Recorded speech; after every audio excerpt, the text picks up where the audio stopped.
Hello again, welcome to the channel. Monday, August 19th, 2024. We are going to delve into the beautiful game of soccer, also known as international football. It's one of my favorites. I have a lot of admiration for the sport. It is probably the most popular sport on the planet. We call it soccer here in the States, but everywhere else they call it football. Kind of makes sense because you use your feet. Um, Probably the most popular, the most amount of money generated of any sport in the world. I mean, you look at what American football generates with their Super Bowl, and you look at the number of eyeballs on the World Cup or on the Champions League final. My goodness, it's a whole other planet.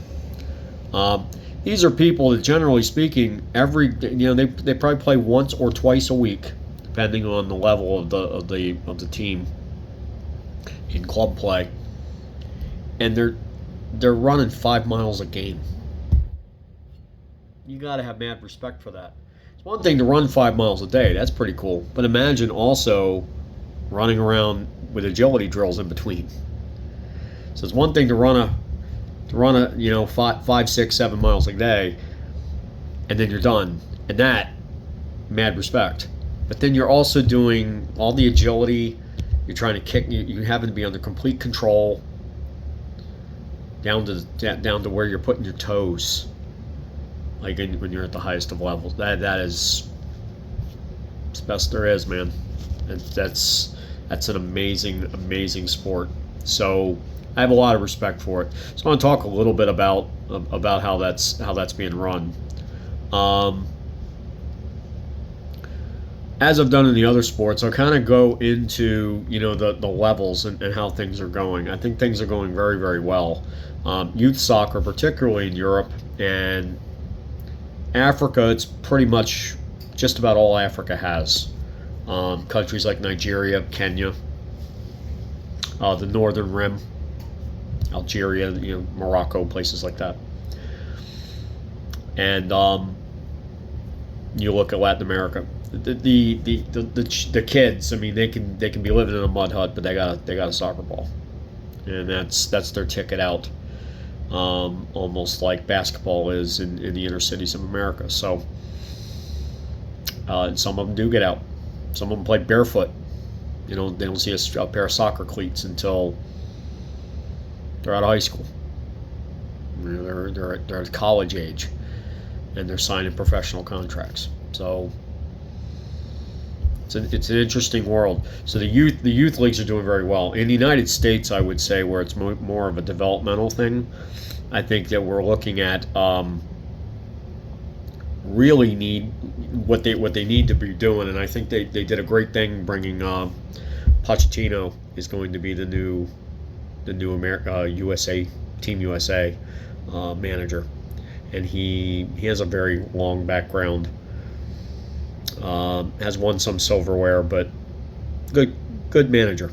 So you bring in European stylings, European techniques into what America's doing, because America's a little behind, and they've benefited from transfers in from Europe and from Mexico and Latin America in general to make MLS our national professional, a better program. But trying to look at the youth leagues and getting up into the high school areas, we're getting better and better because we're looking at a lot of what the rest of the world is doing from a developmental perspective. We're getting some of those coaches over here, and it's cross-pollinating with our coaching methods. And I think to some degree that's going to benefit our kids. The college programs are fairly robust. But again, to use a baseball euphemism, we're probably in the third or fourth inning. Most of the world's in the seventh or eighth. We're far behind, but I think we're catching up. We're starting to. The quality of play is getting better. We're starting to bring some of the older veterans from some of the European and Latin American leagues. Not just the coaches, but some of the veterans are almost near retirement age, and they can teach the game. They can teach the game probably better than some of the Americans can.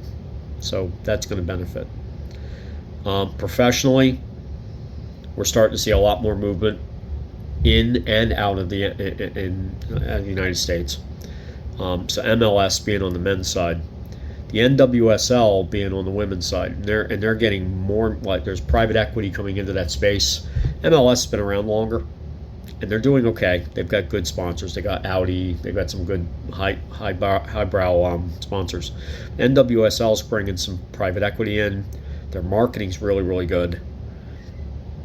They take advantage of the international play to tell a lot of stories, similar to how some of the other sports are doing on the, like I talked last week about how the lady professional bowlers are doing a better job with the storyboarding on the individuals. I think the NWSL is doing the same thing for women's soccer here in the United States. Now obviously, when they come over and do friendlies, like Arsenal came over and played the Washington Spirit over the weekend, and they were clearly overmatched. Arsenal's one of the top teams in Europe, so on the female side and on the men's side. So it's a good mile marker to see where you're at. But the Spirit kind of they acquitted themselves pretty well. Trinity Rodman is on that team from the Olympics. So the women's game, we've done well at the Olympic level. The men's, we have not, but we're coming. And I think that given another 8, 12, 16, 20 years, something like that, we might be on a par with what Europe and maybe even South America are doing.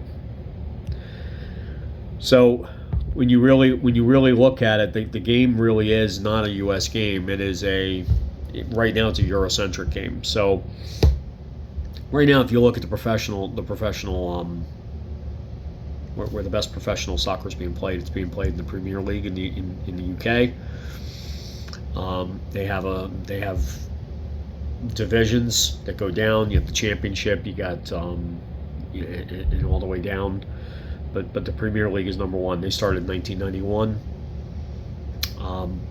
20 teams. And the way it'll work is the bottom 3 drop at the end of the season, drop out. Top 3 or top 4 go to the Champions League. And that's the neatest thing about all these European leagues, is they get a certain number of them get to go to the Champions League. A certain number of them get to go to this second tier called the Europa League. And then there's a Europa Conference League. So that's where all the money is made. I mean, tens and tens of millions of dollars are on the line just getting from one level to the next level to the next level. And I think that's tremendous. I like incentive structures. Okay? So that's really where things are at with the game. But long ago, it was really a South American game. Now it's played very well in Africa, particularly in the northern crescent. It's played very well in Italy. It's played very well in Spain. You got Real Madrid. You got Barcelona. Traditional powers. Probably played the best in the Premier League, but there's a number of up and coming leagues. The Bundesliga is pretty good in Germany. So they all send representatives to the Champions League, and that Champions League final is literally being watched by 2 or 3 billion people, which is an amazing thing. So a lot of money in this sport, and it really is. You don't see a lot of the Asian teams doing all that well, and I don't know why that is. Maybe they're not as tall. Some of the Northern Europeans are. I don't know. I really don't know. Now I will go into some things, some thoughts I have, because the sport is in very good hands. It's doing very, very well. The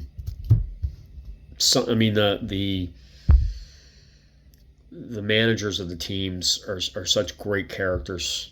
Guardiola with Man City. You got Arteta with Arsenal. You've got the guy running Real Madrid. is an absolute trip. So there's they call him Don Carlo. So it's a neat league. If you're not into it, it's pretty neat. You'll find a team that you like. You'll like the character of them, and you kind of roll with them. Some of them, I mean, there's a guy running Napoli in the Italian league, and he calls himself the special one. He's won a lot, but they put some of our wide receiver divas in the United States to shame, man, because they're self confident. Even the managers are. But the next point I want to get into is instant replay is something that happens across many of the leagues in the world, in different sports. But VAR, especially in the European leagues, it's probably the best system that they're gonna have. You have a lot of the software is available, but it's still read by human beings. So there's an inconsistency, and it takes too long. It's like in Major League Baseball here in the States. The reviews take too long. They're read by individuals. So there's this idea that you're going to have some robotic, constant consistency. No, it's not. But it's as close as they're going to get. So they're always looking at ways to get VAR better. For example, a VAR, the video review, they like the end line. They can't figure out if a ball's gone out because they don't have a sensor across the end line. That's something they got to fix. But they're generally speaking just getting better and better with it. And considering that in some of these places, if you go to like the Scottish Premier League, you go to some of these ruffian areas where people actually get killed. Like they actually have riots. People get crushed to death. You're talking about like some of these places, 100,000 people can be in some of these places. Scottish Premier League, you're probably looking at 10, 20, 30,000 people in a pretty small stadium. And they're just going nuts with each other. It's almost like a war. They take this very, very seriously, especially if it's one of the. I mean, I think Rangers is a team in that league, and there's a team up in Glasgow or something like that. But like I'm forgetting what the team name is because there's so many leagues, but they hate each other so much. And it's like you think the New York Yankees and Boston Red Sox covers it. No, these people actually want to kill each other. I mean, it's one thing you're insulting each other and you yell at each other. Once in a while, a drunk cracks somebody in the head or punches somebody in the face. Yeah, that's child's play. These people are throwing haymakers, and they're half crocked or all crocked. There's a lot of drinking that goes on up there. Whether it's the Scottish or the Irish, that whole northern section of the UK, my goodness, that's funny. So I always thought that was interesting. The other thing you'll see is there's a whole lot of athletes and actors and actresses that are buying parts of clubs over there. Ryan Reynolds is over there with a couple, with one of his teams. J.J. Watt is involved with Burnley. So there's lots of them that are kind of figuring out that it's a neat investment to make, and the passion's ridiculous, absolutely ridiculous. The people that own the Boston Red Sox, Fenway Sports, they own Liverpool, for example. So it's big business, it really is.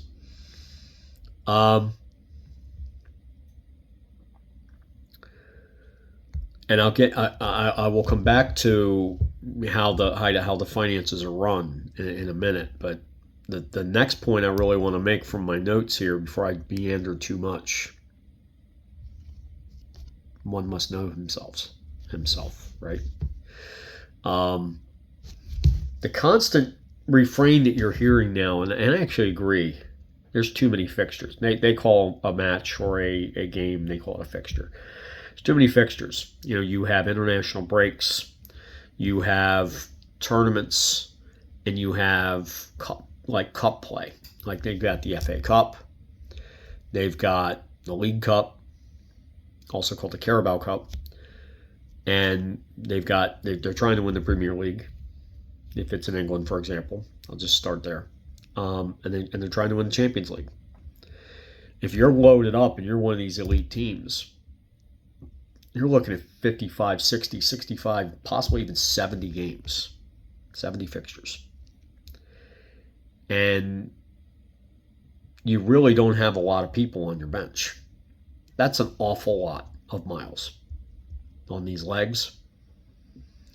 And so it gets to a point where they're not getting enough rest. There's more injuries happening. There's more ACLs. The women's game particularly is seeing ACLs constantly. They actually had to create an ACL commission to figure out why, as far as like they had to bring some medical providers in, bring some of the players in, but they were averaging like 7 or 8 of them a year in the women's game. It's not called the Premier League for the women, but it's a lot of the same teams. It's just a smaller number of teams, but there's way too many ACLs going, knee injuries generally. So these are things that you'd like to see them get away from, but obviously the fixture list is as heavy as it is because they need to make money. A lot of these players are making 100,000, 200,000, 300,000 pounds. Think dollars. A week per. That's a game check, and that's it. That's great if we were in free agency, which we'll get into in a moment. But the real money is what these guys are bought and sold for. So this is in the billions. This isn't small stuff. Too many fixtures, too many injuries. It's not good for the game, but they are trying to find a happy medium somewhere. Some of the elite coaches, I would say Arsenal is probably the most guilty of this, is while their fan base is saying, hey, we want silverware. And they're like, well, we don't care about the cups. We don't have the squad depth. We're just gonna go for the Premier League and the Champions League, and we're gonna kind of rotate the squad, which is the meaning of putting your bench players out there in the cup games, particularly early ones, and that way you don't burn your regulars out. So it's not a stupid idea, but that's because of how many fixtures they're having to play. So I can kind of see both sides. The fans clearly don't like it because they'd like to see him winning some trophies.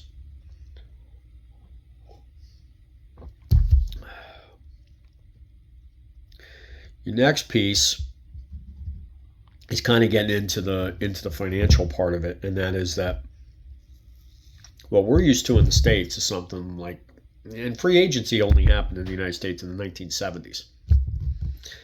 But free agency is where the players really control it, and they get a certain amount of time, and then service time, and then they're able to go out and negotiate wherever they want to go. In European soccer, which is what I'm going to focus on the most because it's probably where the game is played at the highest level right now. You actually have a very different situation. You have what's called a transfer window. So there's 2 of them.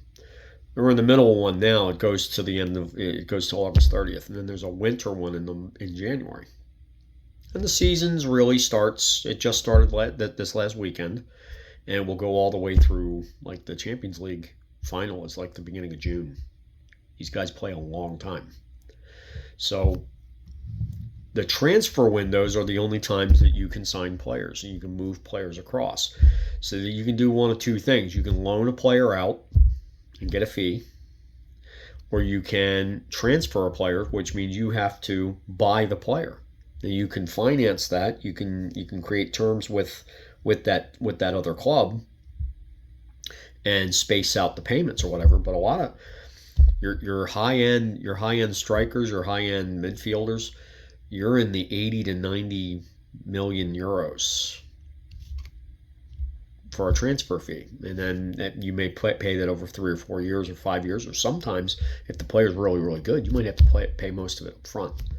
So that's big business. That's a lot of big business. So what you have is that they'll go to the player and say, okay, are you willing to come here? Are you willing to sign an extension? Because they'll usually go for players that have like a year or 2 or 3 left, and then that changes the value.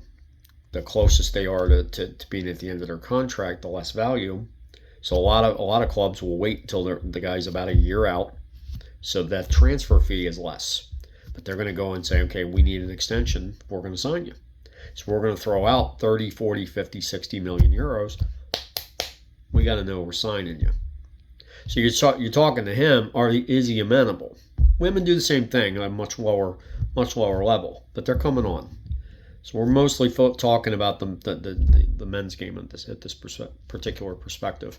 And then once you do that, then you have to win the bidding, because other teams want that same player directly with the other program.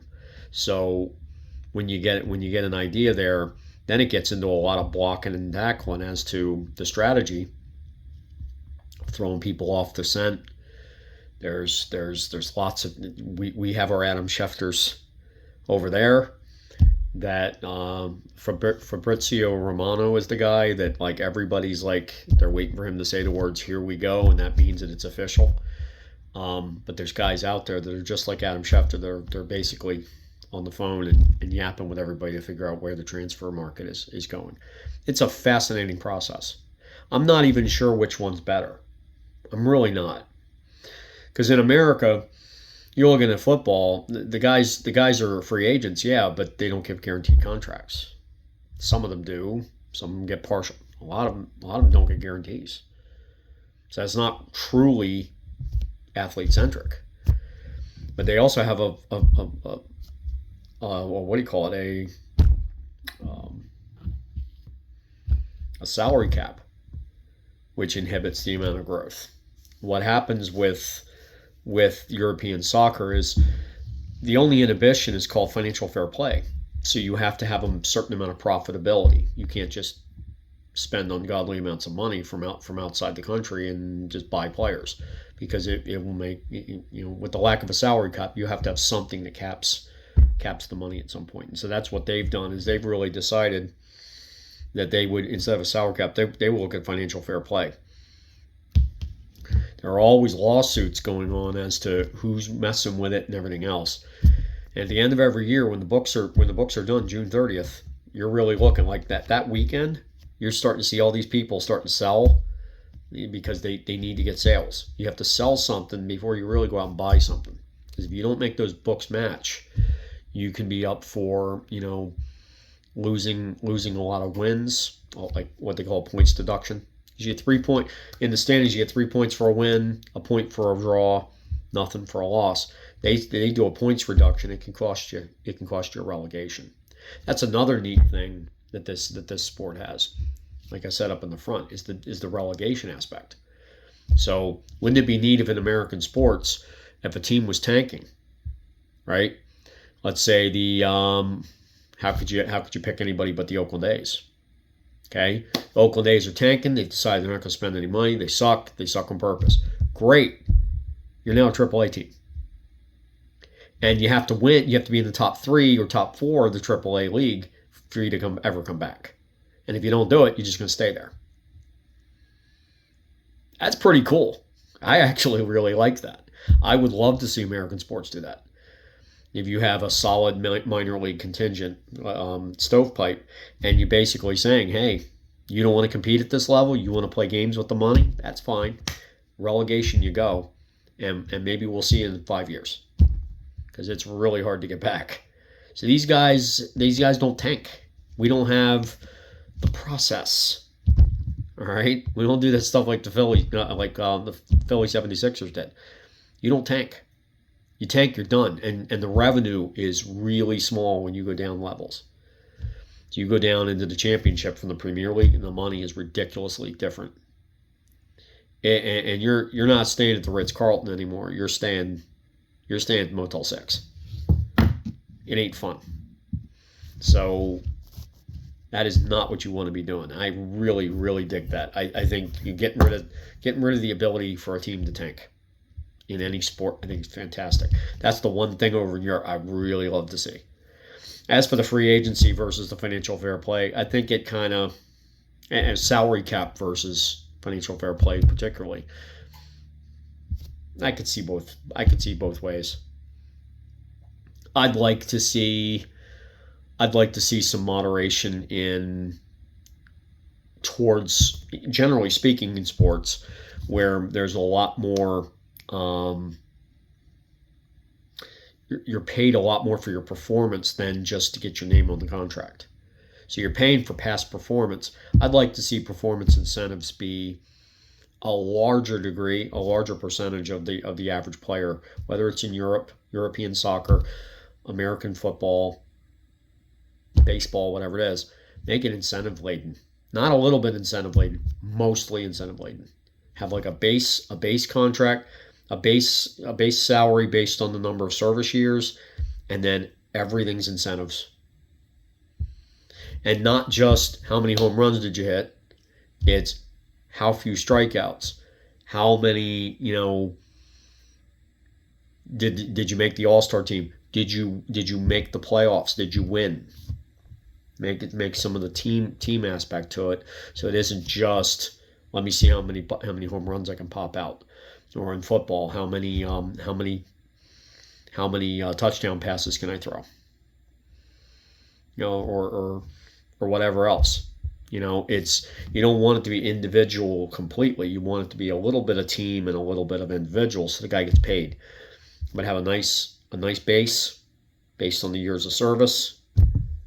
So it goes up with the number of years of service, and just use, give them some incentive to do what they have to do. I think that would be better, because incentives are good as far as I'm concerned. And it kind of, I think if you had to do that, you'd be paying out a lot less money than you're paying just because some guy has a better negotiator, a better agent, is able to get a better deal, is able to say, hey, there's these 6 teams, five of which are not even really interested, and we're gonna act like there's 6 teams in the mix.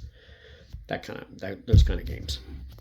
But you're never gonna get rid of that completely. But these guys making bank, they're almost stealing money on because of that. And everybody thinks, hey, I'm the number one.